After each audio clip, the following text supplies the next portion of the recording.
press record. I want to make sure that we record this session today.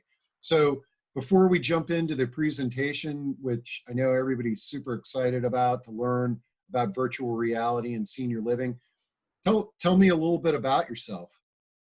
Yeah, so like Steve said, my name is Carleigh Berryman, and thanks again, everyone, for joining us on this conversation this morning.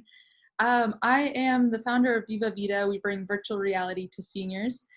Also a recent graduate of a local university, GW. I studied business and psychology there. And I am a member of the senior care community. I've worked at Hermitage, Northern Virginia, and have been volunteering in senior care for a good number of years. So I'm really excited to be talking about virtual reality for senior care. I'm a big advocate of this really revolutionary technology for our elders. And, you know, overall, I'm really excited about working with seniors, and I'm a big advocate for seniors in these spaces. So, man, this is great. And so tell me a little bit about, like, how did you combine your work with seniors and virtual reality? Like, how did that happen? Yeah, so if you don't mind, I'm just going to put this slide on in the background. Oh, absolutely. And you know what? I'm gonna go behind the curtain so that the audience has more of a view of your screen and less of a view of me. But and I'm also going to remind the audience that if you have a question, type it into Q&A, and then I will pass those questions along to Carleigh throughout the presentation. So take it away, Carleigh. Yes, and on that note, I'm hoping that we can have a very interactive discussion, answer questions as they come up, because we are going to be running through a lot of things fairly quickly. And I'd also welcome anyone to share their experience with virtual reality. If you are in senior living on either side as a resident or as a staff member, I'd love to hear if you brought VR into your community. I'm sure we can all benefit from the shared information. But yeah, so I'm glad you brought that up as well, Steve. I began Viva Vita for my own grandmother. I just kind of got clued into senior mental health while I was in university studying psychology. And then I began to notice some of what I was learning in my own grandmother's life. And so I really wanted to do something to improve her quality of life day to day. You know, she lives at home alone, and now we are separated by distance. I just wanted to give her a reason to smile every day. So I kind of happened upon virtual reality a few years ago, really. And ever since then, I've just been kind of fine-tuning my knowledge about it and seeing how we can apply it best to this space and to my passion. So what we're going to be talking about today is I'm going to first give an overview of virtual reality. I'm going to talk a little bit about the various options for bringing virtual reality into your home and some of the pros and cons of that. And then also we'll dig into some of the opportunities available for retirement communities to really launch a full-fledged high-fidelity VR program as a permanent amenity for their space. And my grandmother, Glinda, she's been such a great model in everything we've done. Okay, so virtual reality, it's a really exciting new technology. You may have seen some commercials about it, especially around Christmas time last year. One of the brands, Oculus, was really going crazy with these different ads. But virtual reality, it's essentially an unreal environment that you can jump into with special hardware, usually in the form of VR goggles like this. Once you have these VR goggles on, you are able to look around and interact with an environment as if you were actually there. So I'll show you some examples of what this can look like in just a minute. But if you look at this photo on my screen, you'll see this woman, she has her VR goggles on. She's actually off the coast of New Zealand in the Great Barrier Reef. And that is a submarine with David Attenborough actually inside. So she's actually in this underwater with him, and she's looking up at the submarine. I'm sure he's narrating and telling a little bit about what they're seeing together. But with those goggles on, if she looks to her left or her right, she's going to see more of the ocean. If she looks down, she's going to see the ocean floor and those fish below her. And so it's like once you put on this device and you enter a virtual world, it's as if you were really there. So hopefully you can see what I mean a little bit further. But another good way of looking at this and how I often explain it is it's kind of like a very high-tech Viewmaster. So I'm sure we've all used this at some point in our lives, where you pick up the little plastic headset or little goggles, and you may put in different photos, whether it's from the Discovery Channel, like this one is, Nat Geo, or something else entirely. And, you know, it was so fun to look at the different photos in there. You could, it's like you're seeing it up close, and you can look at different animals or different scenes around the world. So it kind of helps to think of it like that. This is a Viewmaster on an entirely new level, where you're not just seeing photos, but you're seeing really high resolution, high tech videos and stories that are unfolding all around you. And they're so immersive and so lifelike that you actually forget that you're holding this Viewmaster of sorts, this headset, up to your eyes, and you begin to feel as if you've actually transported. So it's more than just an incredibly immersive experience, but it's actually, there's a lot of science behind what makes you kind of feel so immersed and feel as though you've traveled. And it's actually, it's just wonderful. It's crazy actually how the brain begins to really believe that it's been transported and it's in a new environment. So hopefully you can see what I mean through some examples. So there are so many different experiences, so many different videos and tours that you can go on in virtual reality. And so for the sake of time today, I've broken some examples up into 3 categories of travel, education, and relaxation. So for example, you know, we might go in virtual reality to sub-Saharan Africa and see some animals up close. This is actually a video where they set up a camera and wildlife just came up to the camera. So it's as if a lion is really walking up to you. We walked, it's possible to travel to bucket list destinations around the world, including what you see here, the Great Wall of China. And I'm just gonna play a quick snippet of this video, which is a tour of the Notre Dame Cathedral. And this should give you a little bit better idea of exactly what it's like. So, of course, we're watching this on a 2D screen, but if you were in a headset, what you see in front of you is all you would see all around you. And in this video, I'm able to just drag it and move it around. But with this headset on, you could just kind of look around you. And it would be as though you're standing right in front of the cathedral, looking up at it as it stretches into the sky, maybe just people watching around you. So there's a lot of really cool things to be done with VR on the travel side of things. Then, of course, there are some experiences that focus on learning and exploring. And there's some things that you just can't do in real life that you can do in virtual reality, which makes it really exciting. So, you know, what is it like to go up to the ISS, the International Space Station? Well, that's something that you can see in VR. What was the house like where Anne Frank and her family were hidden during World War II? That's something we can actually tour in a virtual environment.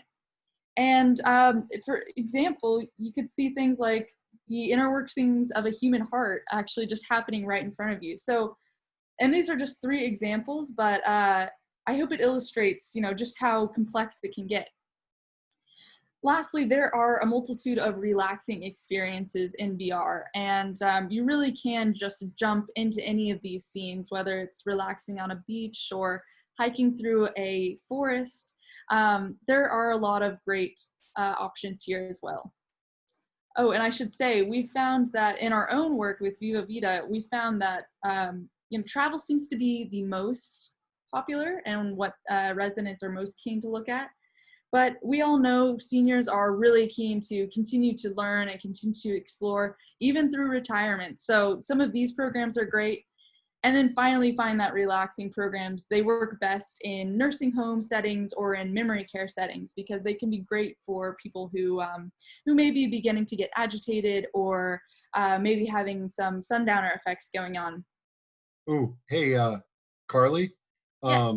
I'm glad you brought that up, because actually we've got a bunch of great questions that have come in, but actually Angela White was just asking, is this product good for seniors with dementia? Yes, so there are definitely some things to keep in mind, and when working with memory care residents or dementia residents, um, you definitely would want to tailor your content to be a little bit more relaxing, less interactive. And so I'd be happy to share more details on that, but I think it's a little too detailed for maybe this conversation. Understood, but great. Yeah, But short answer, yes. awesome. Uh, okay, well, just let me know if there are any other questions that make sense to answer Well, this time. yeah, let's see. I'm just going to read a few of them. You don't need to answer them now, but just, just so you kind of know what the audience is interested in. As you know, Hugh Briss said, has VR progressed beyond animations and semi-realistic cartoons? I think you just illustrated that. The In addition, content, where to get realistic content for VR experiences for seniors, audio as well as video, costs of content. I think you're going to talk about that. And Ruth Percival says, how do I implement this? I presume I need to provision hardware goggles. And do I have to subscribe to a service to see the content? So those are some of the questions that have been coming in, and I think you're going to be addressing all of those here shortly. Yes, those are all great questions. And by the end of this discussion, all of those should be answered. So I'm excited to jump into this then. And then let me know if it isn't clear by the end, and we can definitely get into the details. But yes, so there are a lot of options to bring virtual reality into your home or into your community. And I'm going to talk about both. First, I'm going to talk about some options that you can just buy off the shelf and get set up on your own. There are some challenges to be aware of in regards to that, but we're going to kind of speak through all of that. And then I'm going to talk more about VR for enterprise for the community customers. If you work or own a retirement community, some of the options you may look at for a really high fidelity VR solution. So let's go ahead and get started with VR at home. So there are dozens of headsets out there, and we have tested a lot of them internally with our team at Viva Vita. We've also been fortunate enough to trial a lot of these devices in the field with senior residents. So based on everything we've learned, and we've been doing this for about a year, by the way, everything we've learned in the last year, I've kind of boiled it down to really what would be the most feasible and most compelling options for you all. So first up, well, I'll dive into each of these, and just so you know, we'll make this deck available afterwards, so you'll definitely see all this information again. But first, let's talk about the Oculus Go. So this would be really the go-to beginner headset. It doesn't need a computer or phone to regularly operate. It's completely standalone.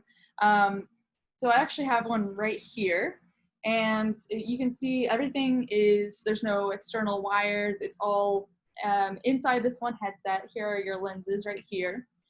It has a great app store, so you're asking how to get content. It sort of works for most VR platforms, if not all VR platforms that are out there today. It works similar to apps on your phone, where there's an app store, or it's called the App Store on an iPhone, or the Google Play Store on an Android. Each one of these devices has its own app store, and so the Oculus Go has a really great app store. There are so many programs out there, and actually a lot of the example programs that I pointed out earlier are from the Oculus Go. It's also pretty middle of the line, pretty affordable at anywhere from $50 to $150, which brings me to the one con, the biggest con really of the Oculus Go, is that for some reason, and there was a kind of a big upset when this happened, but just a month or so ago, the company Oculus decided to discontinue this. And so there's been some rumor about this happening for a while, but this great, really easy go-to headset is now a bit more difficult to find. You used to be able to get it at Best Buy, but now you have to find it on eBay. On the plus side, it is a little cheaper now. And then the other thing worth mentioning is that sanitation can be an issue with this headset. As you'll see, most of the pieces here are cloth with the strap. This is, of course, hard plastic, so that's easy to sanitize.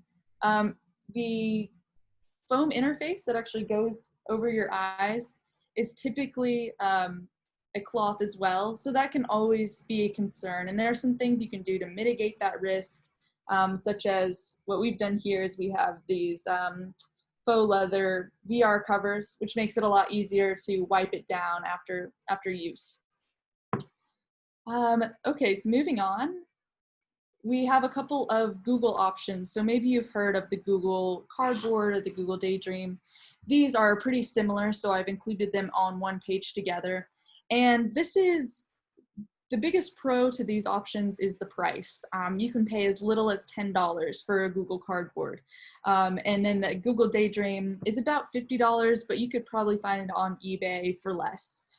So I have the Google Cardboard with me. The Google Daydream is actually at my grandmother Glenda's house. But you can see here, it's called a cardboard just because that's what it's made out of. That's why it's able to be so cheap. See the lenses here.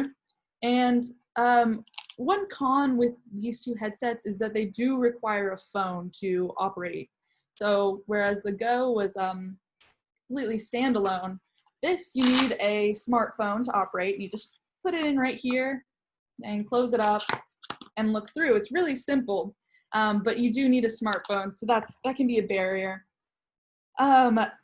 Also, with both of these options, it can be a little bit difficult to find really quality content.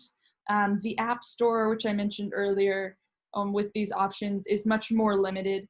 And actually, I've worked with my grandmother a lot to try to find an app that she likes for her Google Daydream. We've only been able to find a couple that she really enjoys and will go back to using. So some good and some bad there. And then probably what will be the gold standard moving forward is in this space is the Oculus Quest. And this is a really stellar headset. It's probably the best consumer headset on the market right now. It's, of course, because of that, it's also one of the most expensive options that a consumer can buy. But it provides much higher graphics, so the degree of immersion is much higher. You really feel like, I mean, I will spend half an hour with this on, and when I take it off, I kid you not, I mean, I really am kind of surprised to find myself back in my office or in my apartment because it feels like I've gone somewhere else. Again, this is similar with the Oculus Go. You really don't need a phone or a computer to run it on a regular basis. You do need a smartphone initially to set up both of the Oculus options. But after about a 10 to 30 minute setup period, you'll never need to use that phone again. So my grandmother, she also has an Oculus Go, and I set it up with my phone. We haven't been in person together for some time now, and we're actually separated by a few hundred miles. So she is still able to run with her Oculus Go whenever she likes, and she doesn't really need a phone at all. Again, with the sanitation, there's a little bit more hard plastic on this one, but there are still some cloth elements that, again, can be mitigated, but something to be aware of. And this is pretty easy to get at many different vendors. So those are the main options if you just want to buy off the shelf. But there are a few things to be aware of. So as you can tell, maybe by now, that this space is kind of ever changing. You know, this Oculus Go, it was a great option, but for some reason it's just not, it's being discontinued now. So that makes compatibility an issue. You know, there aren't going to be many new apps coming out on this. It's going to be harder to find support with this because it's just not supported by the brand anymore. And even the best devices, something like the Oculus Quest, which is $400 to $500, I mean, they can and they will have some issues. And if you're not really familiar with how to you're just not familiar with using technology very often, it's going to be a bit of a barrier or a point of friction there. It can also be hard to find really good content like those examples I pointed out earlier. There are some weird things out there. There's also some really just overwhelming pieces of content out there. If you were to just Google virtual reality content, I guarantee one of the first things that's going to come up is a roller coaster or a haunted house. And that's really not something we want to put in front of most people for the first time when they're first using VR, right? So that is one thing that can be a challenge. And then lastly, all of these devices are just, unfortunately, they're not made with seniors in mind. They're made with younger generations and really specifically with gamers and people who are used to more complex interfaces. They're designed for those types of people. And so that's just an unfortunate thing that we have to work around for the moment. That is something that I really hope to change in the work that I'm doing, and focusing more on seniors and people who could really, really benefit from these devices. So fortunately, because virtual reality is becoming such a hot topic in the senior care industry, there have been some companies that have emerged to help alleviate some of these pain points and points of friction for retirement communities that might like to leverage the power of virtual reality. So I'm going to spend the next few minutes talking about some of those options, again, kind of the leaders in this space. But before I do that, Steve, are there any questions or anything that we should speak to? Oh yeah, no, tons of questions, but I know that you're really addressing them as we go along. But I think one of the things that you brought up was, and Beverly Bugos taps into it. She said, "I have read that Lysol Max can sanitize for COVID-19. Wouldn't that help with the problem?" I think for communities that are sharing devices, the sanitation is a really key issue here. Mm-hmm. And you addressed it on some of the products with the cloth and things like that. Yes, well, we can talk more about methods of sanitizing your devices, but yes, especially in a community setting, that's going to be really key. You can use wipes, and we've definitely done that in the past. So that has been our main method, really before the COVID-19 era. But yes, I mean, there's only so much you can do with wipes on this type of fabric. It's just very porous, and there's always going to be the possibility of germs getting inside those little nooks and crannies and just not being completely eradicated with wipes.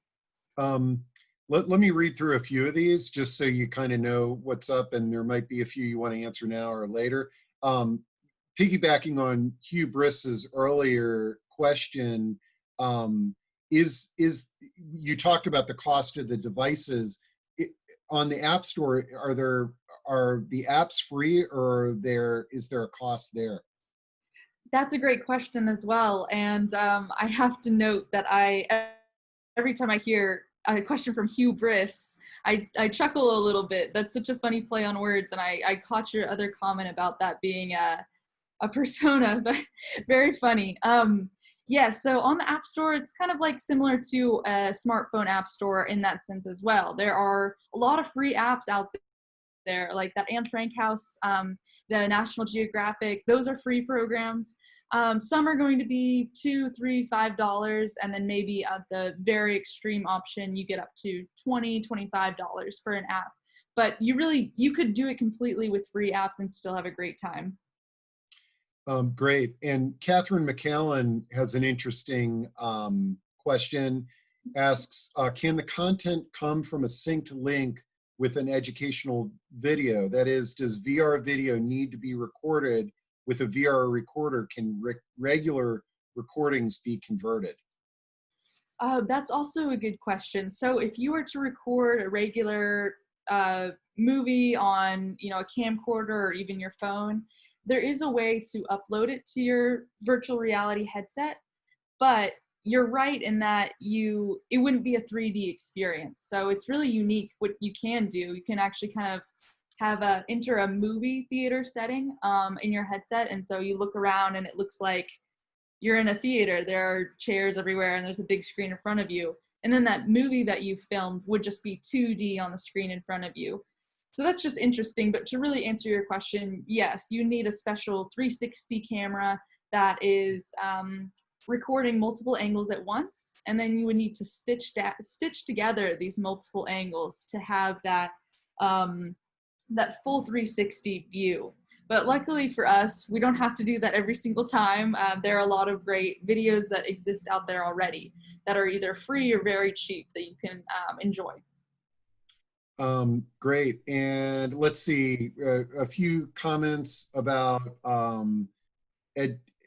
content, which we can dive into a little bit later. Let's maybe I'll come back after you tell us a little bit about these enterprise platforms. Certainly, yes, that would be great. Okay, so first, just another quick overview of why this is a really exciting opportunity for retirement communities. So first, it's a really fantastic way to engage your residents, and it boosts quality of life day to day. I've been in some spaces where we've done a VR session and the activity director or the life enrichment director will say, "Oh, wow, I've never really seen our residents so engaged in activity." You know, usually we have people kind of asleep in the corner, people just kind of like staring off into space. But, you know, in these headsets, I saw people looking around and even reaching out, trying to grab things, or having a really lively discussion around the experience, even in some of these, you know, memory care or nursing home settings, where that can sometimes be a challenge. This really excites people. So along those lines, it's a great way to ward off boredom, keep people from being isolated. And as we know, those things can lead to depression and anxiety. So you're also warding that off as well. And in addition to this emotional or mental distress that you're helping to alleviate, virtual reality has been shown in numerous studies that have already been published by really credible institutions like the NIH, or MIT Age Lab, to be a really effective drug-free pain management solution.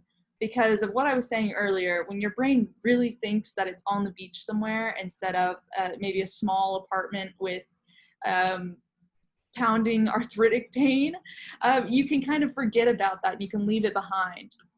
And then of course, you know, we're always thinking about our occupancy and how to stand out in this crowded market.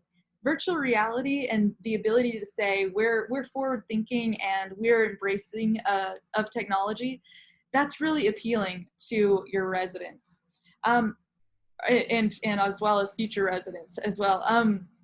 But also, you know, you might wonder why these communities or these organizations exist. You know, if you can just go buy 5 or 10 Oculus Go's or Oculus Quests from Best Buy, why hire another company to kind of manage this for you?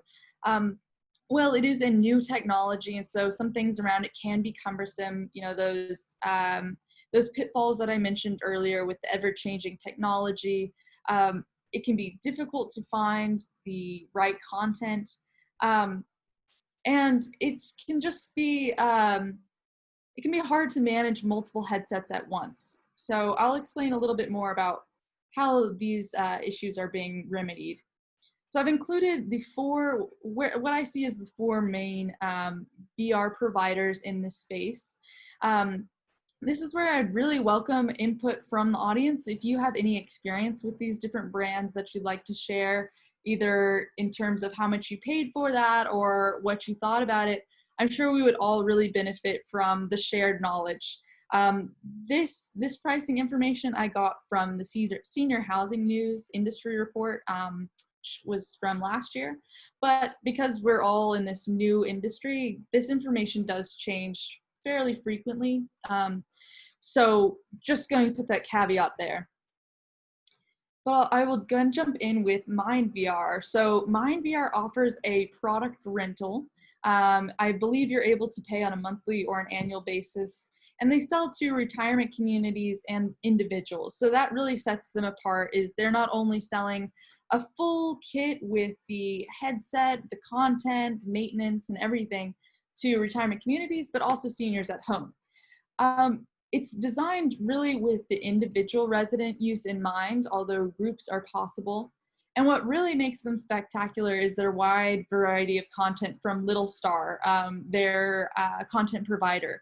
They have all sorts of things from travel and action VR experiences to culture and art, to even a category they call pets, which I think is really lovely. It's a bunch of animal videos, especially dogs and cats, and really cute pets.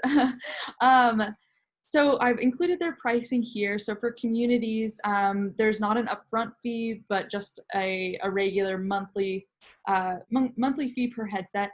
And then it's similar with the individuals. Here there is an upfront fee, but you're paying much less per headset per month. And so with each of these, when I'm discussing these different brands, they typically will offer a product. And when I say a kit rental, that includes headsets, and then depending on the brand, different add-ons and that sort of thing. So I'll be focusing more on the add-ons and what makes them different. Just assume that every one of these kits, it includes a number of VR headsets and a number of pieces of content, videos and that sort of thing.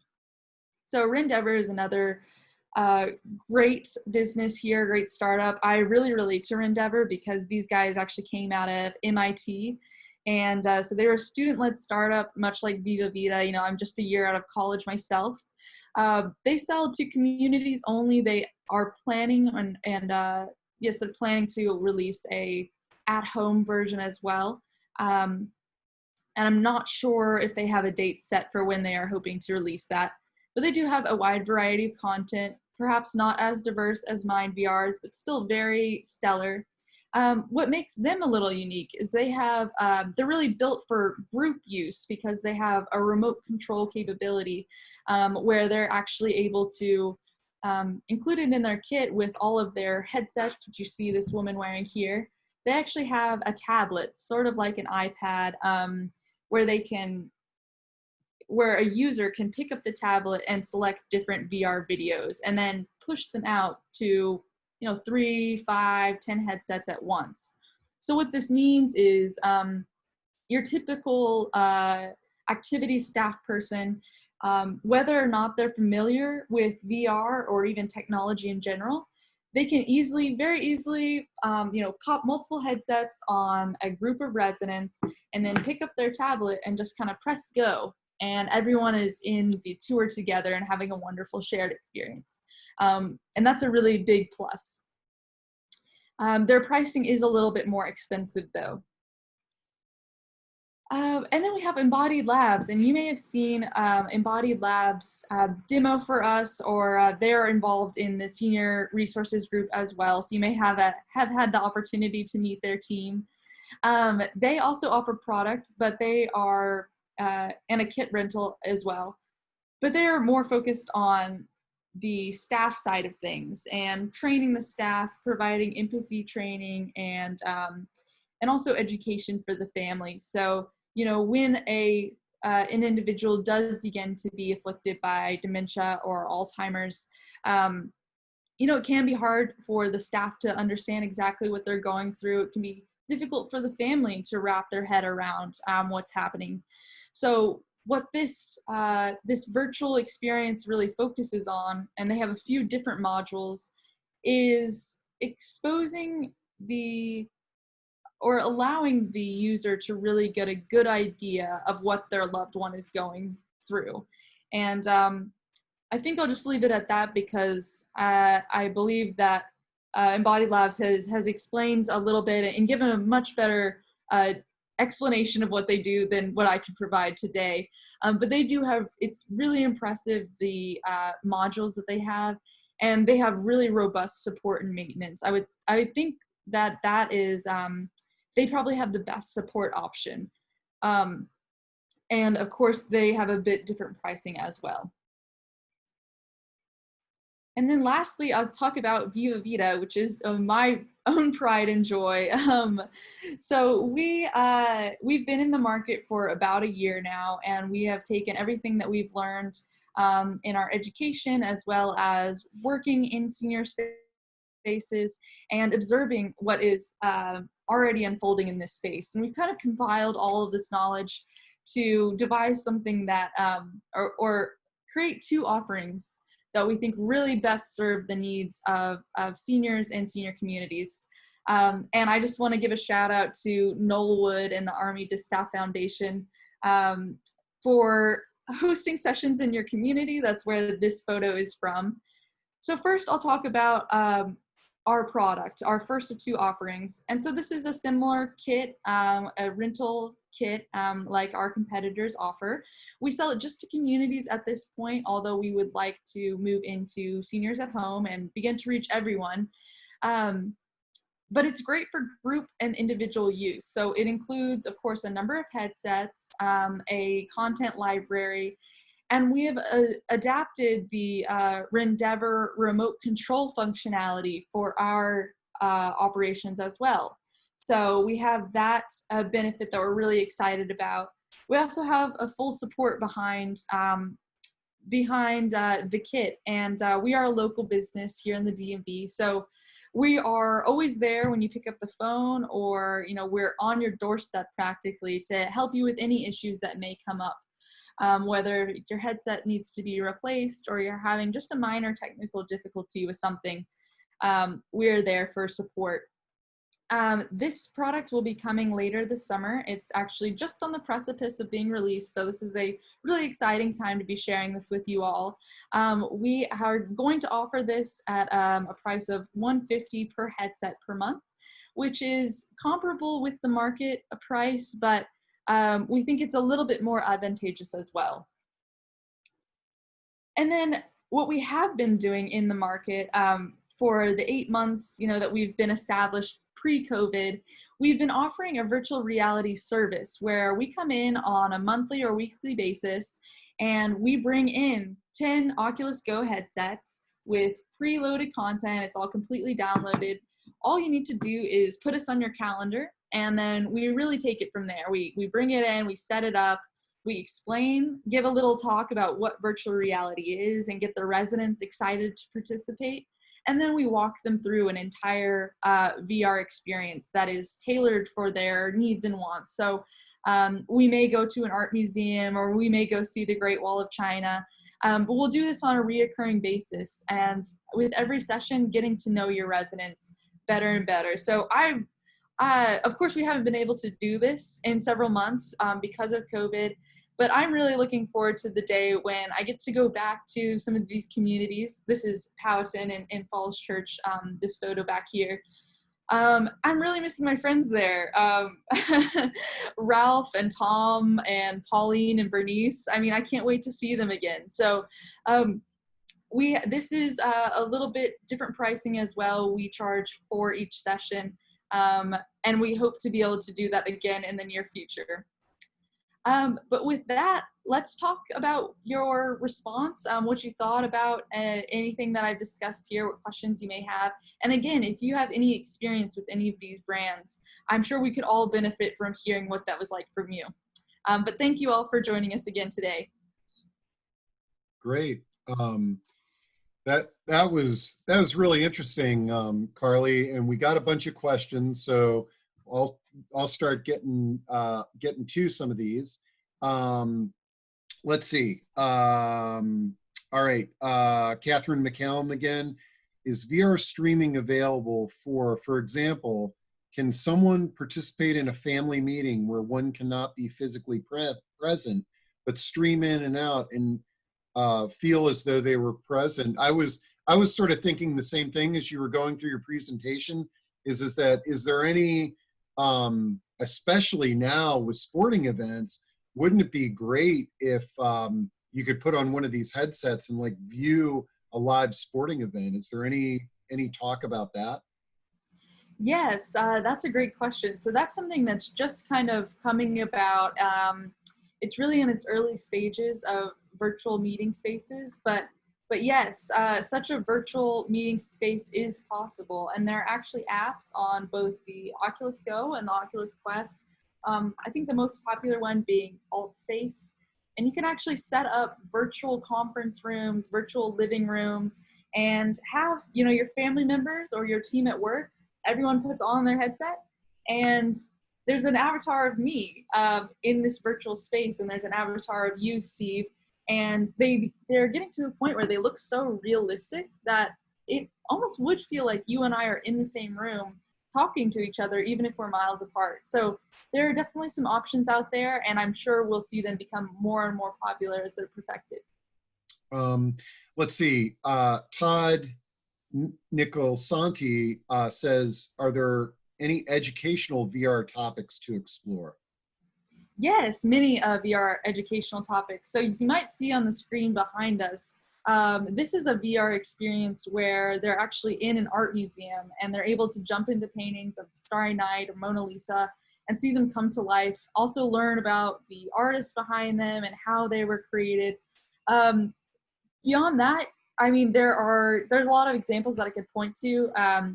Maybe you are at the International Space Station and learning about the planets in space. Maybe you're traveling around different parts of the world and learning about different species that live in these habitats.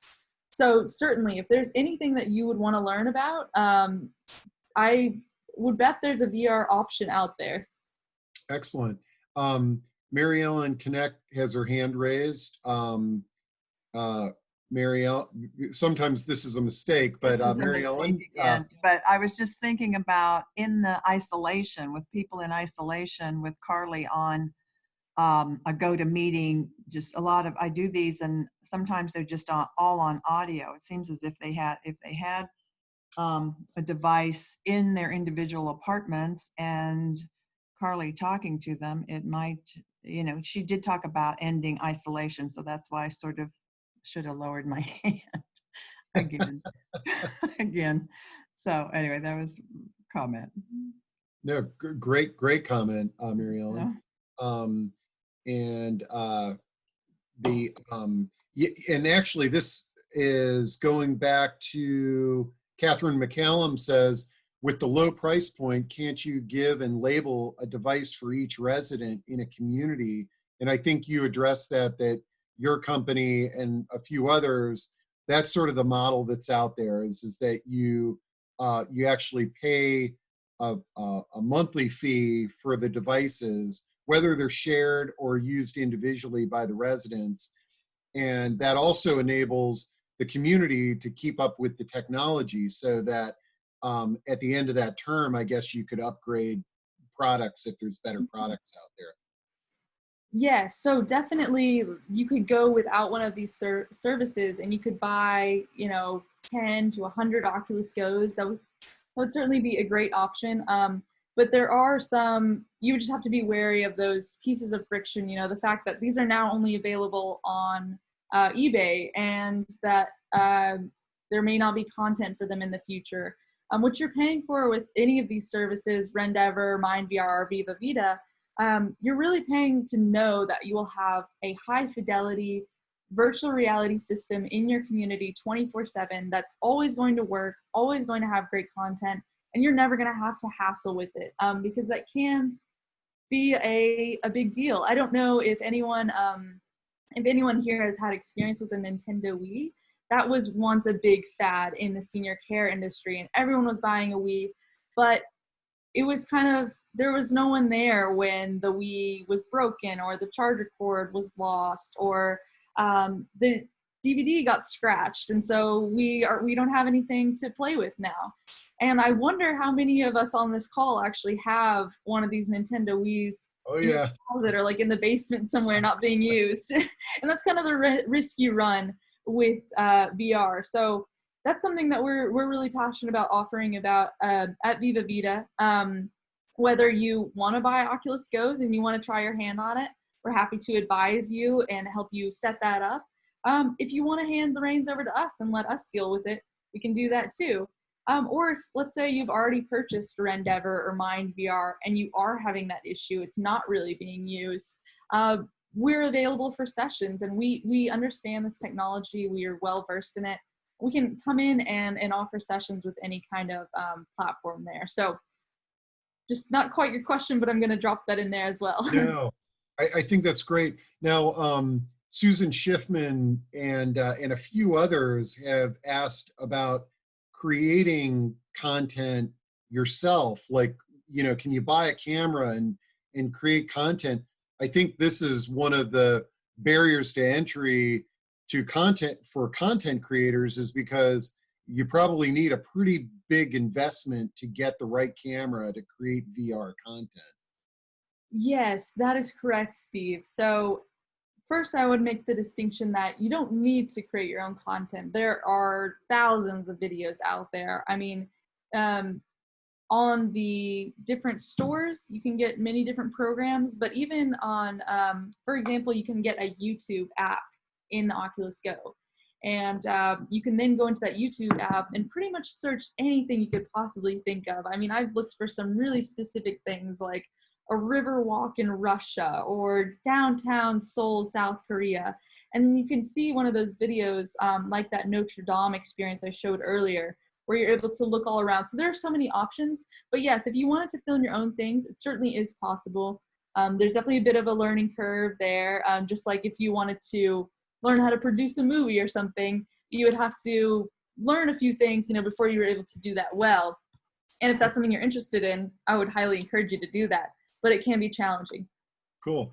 I know his name's not Hubris now, it's Steve Goldstein. He's got his hand raised. Steve, did you have a comment or a question you wanted to ask verbally?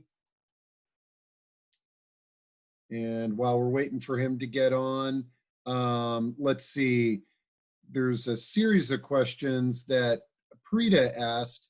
Can it be used with seniors who suffer from dizziness, or is that contradicted? Have you tried it with seniors who have dizziness?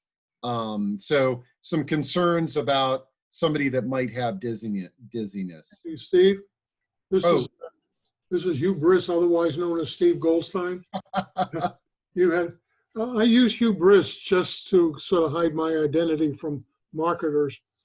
But anyway, a good 20 years ago, before you had these VR headsets, my colleagues invited me to their device at University of Illinois, Chicago. They called it the Cave. It was an immersive virtual experience. And it was I'd say about a 5-foot-sided cube that you walked into. And they had a bunch of rear projection cameras and sound and everything that were all coordinated. So you actually felt like you were an immersive experience. And I'm getting to my question in a second. They immersed me in a star field. So in other words, you're in space somewhere just looking at stars. And they said, make sure you haven't eaten just before you go in there, because you really feel disoriented and a little bit dizzied by the experience. So my question is, have you noticed any symptoms like that when people are using these VR headsets? Any queasiness, dizziness, or whatever? Thanks. Great, thanks. Good question. Thank you both for those questions. So I think I can hit them at once. So for the most part, short answer is it's typically not a problem. It's always a good idea to try virtual reality for just a few minutes at a time, and especially when you're first starting out. There's also a great reason to have a service that really has done this many times before, so that you don't accidentally overwhelm someone or make them feel ill. But for the most part, my own grandmother has issues with vertigo. So there's always that concern, but I've had that happen maybe of the 450 plus seniors that we put VR in front of so far. I've had that happen maybe 5 times where someone has started to feel ill and has wanted to stop and taken off the headset. So it's pretty rare. Great. Let's see. Christine Anderson says, have you heard to help mitigate the effects of the coronavirus-induced lockdown? Mind VR, a custom VR platform specializing in senior-friendly content, is okay. Well, I guess, I'm sort of looking at Christine's question, and I think it's not just seniors. Like as you were going through the program, I'm sort of like, wow, because we're all so isolated, it doesn't matter what your age or ability. This is just a wonderful way to sort of escape and go somewhere that you can't go now because we can't get on planes and trains. Truly, yes. I've been enjoying it during lockdown. Yeah. Let's see. Mike Martin has a question. He's got his hand raised. Mike? And while I'm waiting for Mike to get on, let's see. Ready? Oh, hey, Mike. Hi. Just when you mentioned the cave, we have a facility currently now in Virginia Tech for the advanced cave room, which is set up down at the campus in Blacksburg. And it's a very, very interesting ability to move around an object, something that is being either revised or installed or for training purposes, also for visualizing potential problems. So that's kind of interesting that is, it's an advanced system now. With that, it's all done through computers rather than through projectors. But just wanted to bring that up to let people know that this is something that we're using in the industries, in engineering industries, as well as business, and a lot of the actual industry portions of building something or refining something. That's it for me. Wow.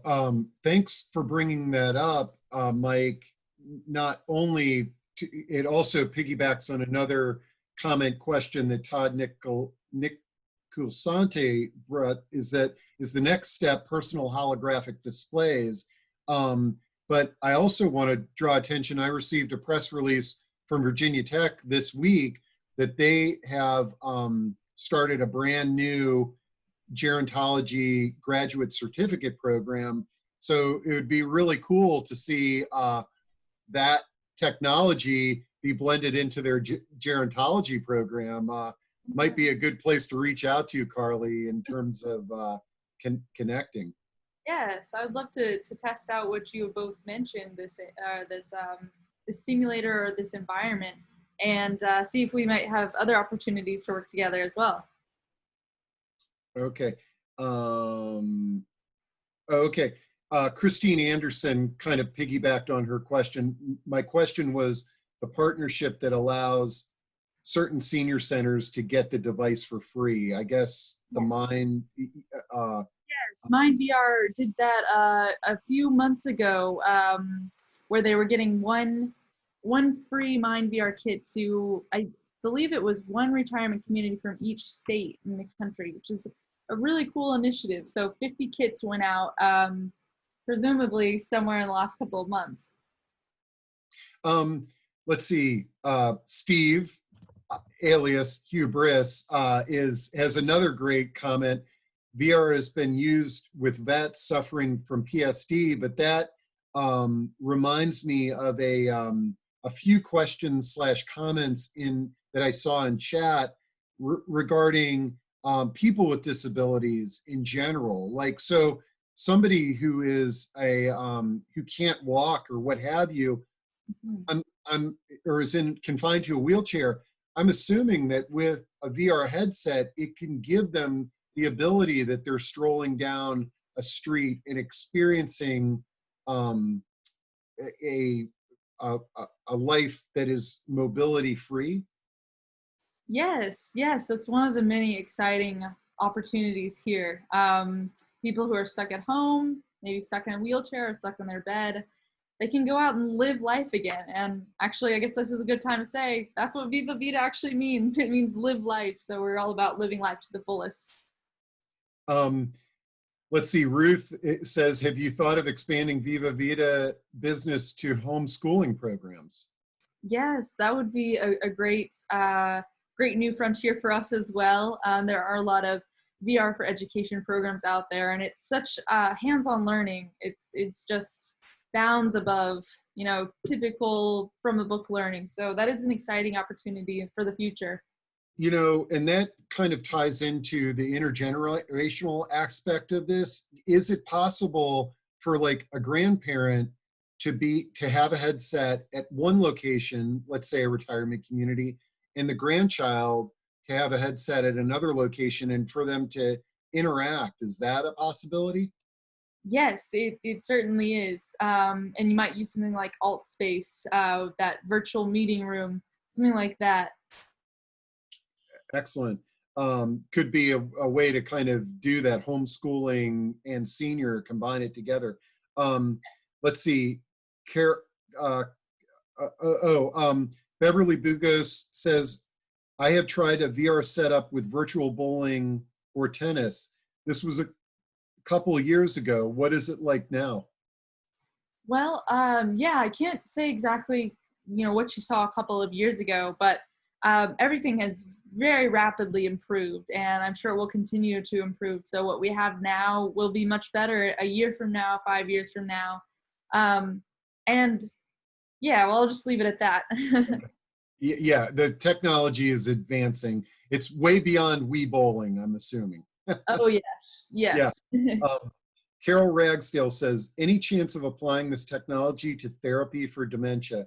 Do we know how brain plasticity is affected by using these devices?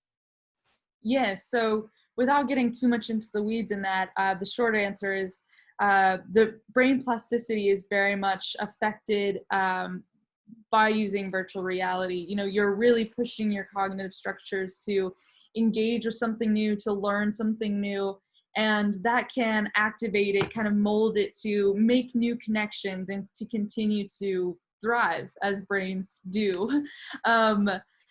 As far as working with people who may be experiencing dementia or Alzheimer's, there is such a thing as reminiscence therapy through virtual reality, and that's not our specialization. I think that is something that Rendeavor focuses on. Maybe they used to more heavily focus on that, but they would, and this is still a possibility even on a off-the-shelf Oculus Go. You can go look at, you know, where you may used to live or your old high school. I've done that with some residents, and it can be just, wow, the reaction is really meaningful. Huh. Oh, that's great. Okay, two questions left in the queue. Angela White, can what you described be done from individual homes, or do they have to be in the same setting? I think you just answered that there is an interface so that people can be in a variety of locations. Actually, to that point, could potentially, like a senior living community, let's imagine that they had 10 residents all with VR headsets in their room. Mm-hmm. Could they come together? So they're remote in their rooms, but they're come together through VR in a VR room.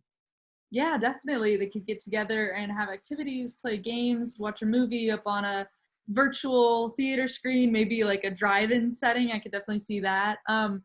It varies in complexity, and I think what's become clear, or what is maybe clear throughout this discussion, is that it can be hard to understand exactly how to work everything, and it's not exactly standardized yet. I mean, maybe one day, instead of meeting on Zoom, we could all put on VR headsets and see each other's virtual avatar and have this conversation in person. But it's still on its way there. So in the meantime, you know, I'm here to answer any specific questions. If you want to get something set up for your community or your home, please don't hesitate to reach out. Great. And we got through everything. Looks like we went over the 1 o'clock, which is not bad when it's the audience questions that are that are throwing this out. You guys are in control of the content. So I want to thank you, Carleigh. We've recorded this. We're going to send out the recording. We'll send out the chat. We'll send out Carleigh's contact information as well as her PowerPoint. I just want to remind everybody that we've got 3 programs that I just want to make you aware of next week. On Monday, we are going to be talking to a panel member of private patient advocates. So we're going to learn about what that profession of private patient advocates are and how they can help our clients, especially if they're in a medical crisis. On Friday, next Friday, we've got I want to make sure that I don't botch the name. The company that we're going to be connecting with is called Care Predict. They have wearable technology that can predict future health changes. Could be the flu, a cold, hopefully COVID-19, but they also have a contact tracing application to this wearable technology. So definitely tune in next Friday. And then something that I don't have on the calendar that I'm going to add for all of you marketers out there, you've been, busting my chops because the marketing masterminds has kind of dropped off the radar. I'm going to do another marketing masterminds in the middle of next week. And I really hope many of you will attend, whether you're marketers or not, because we're going to use, instead of the Zoom platform, we're going to use the Crowdcast platform. I like to experiment with different platforms. I love Zoom because we're all used to it, but there's some other platforms out there that I want to give it a try because it may handle our networking aspect a little bit better. And I know that's something that a lot of folks like to experience when they jump on these. So anyways, thanks to everybody for tuning in. Carleigh, thanks a lot. We look forward to hearing great things, and I'll share all the information here shortly. Great. Yes. Thanks again for having me, Steve. It was such a pleasure to talk a little bit about what really gets me up every day. So thanks again. You bet.